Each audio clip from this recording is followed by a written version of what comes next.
నా కుమారుడు జగన్మోహన్ రెడ్డి ఏదైనా తప్పు చేసి ఉంటే ఊరి శిక్ష విధించండి, నాకు అభ్యంతరం లేదు.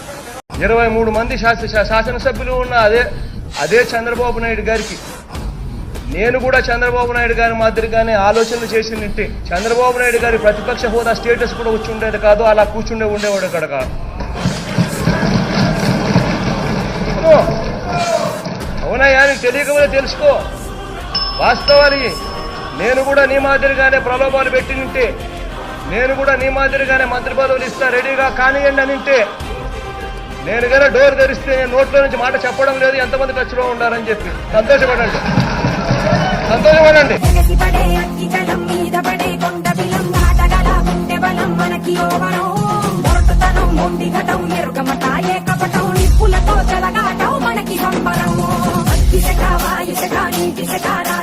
ఒక్కటిగా ఎదురైనా బెదురు జరుగమే.